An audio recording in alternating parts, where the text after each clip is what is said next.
ప్రాచీన శాస్త్రీయ అత్యాధునిక వైద్య విధానాలను వినూత్నంగా ఒకే గొడుగు కింద అందుబాటులోకి తీసుకొచ్చింది మెడి9 ఇంటిగ్రేటెడ్ మెడికల్ సిస్టమ్. ఇప్పుడు జగన్మోహన్ రెడ్డికి భద్రత కేటాయించలేదని చెప్పేసి వైసీపీ నాయకులు చెప్తున్నారు. ఒక మాజీ ముఖ్యమంత్రికి ఉండాల్సిన భద్రత ఏంటంటే, అంటే జనరల్గా ఏంటంటే మాజీ ముఖ్యమంత్రి నేను చాలామందిని చూశాను కదా. ఎన్టీ రామారావు మాజీ ముఖ్యమంత్రి ఉన్నప్పుడు చూశాను. నేదురుమల్లి జనార్దన్ రెడ్డి, చెన్నారెడ్డి, కోట్ల విజయభాస్కర్ రెడ్డి, ఇలా అనేక మంది మాజీ ముఖ్యమంత్రిగా ఉన్నప్పుడు నేను గమనించా కదా. వాళ్ళకి ముఖ్యమంత్రిగా ఉన్నప్పుడు సెక్యూరిటీ దాదాపు అంతా కొంతకాలం పాటు కొనసాగిస్తారు. ఆ తర్వాత క్రమేపీ వాళ్ళ యొక్క సెక్యూరిటీ థ్రెట్ అని ఉంటుంది, ఒక కమిటీ ఉంటుంది ఆ పోలీస్ ఆఫీస్ తోటి, వాళ్ళతోటి అసెస్ చేసి ఆ ప్రకారం ఇస్తుంటారు. అది ఇప్పుడు కూడా జరగాలి. కానీ దురదృష్టవశాత్తు అది జరుగుతున్నట్టు లేదు.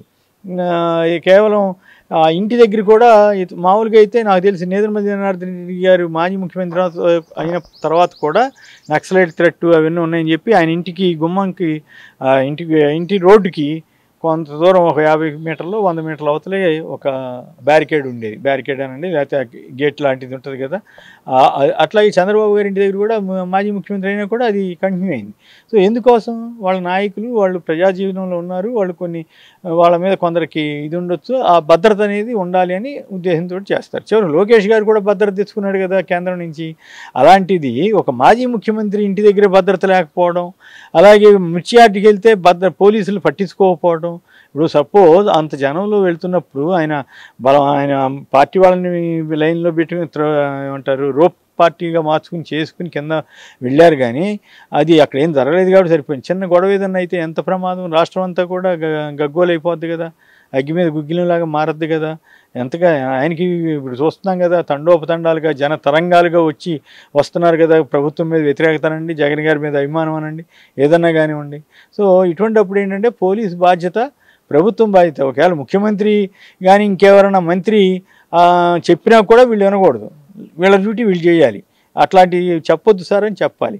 ఒకవేళ చెప్పున్నారో లేదో నాకు తెలీదు, బట్ పై స్థాయిలో చెప్పకుండా పోలీసులు ఎవరు అట్లా వ్యవహరించరు, అంతవరకు నేను చెప్పగలను. మిర్చియార్డులోకి అంత జనం వస్తూ ఉంటే పోలీసులు వచ్చి అవసరమైనంతమంది వచ్చి వారికి ఫెసిలిటేట్ చేయాలి.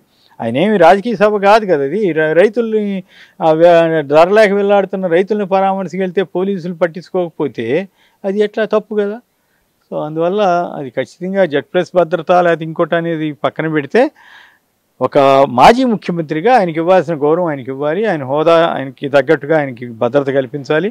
లేకుంటే ఏదైనా చిన్నది జరిగితే దానికి చంద్రబాబు గారే బాధ్యులు అవుతారు, అంతే కదా. కాబట్టి ఆ విషయం ఆయనకి తెలుసు, అయినా కూడా అట్లా చేస్తున్నారు. చేయకుండా ఉంటే మంచిది.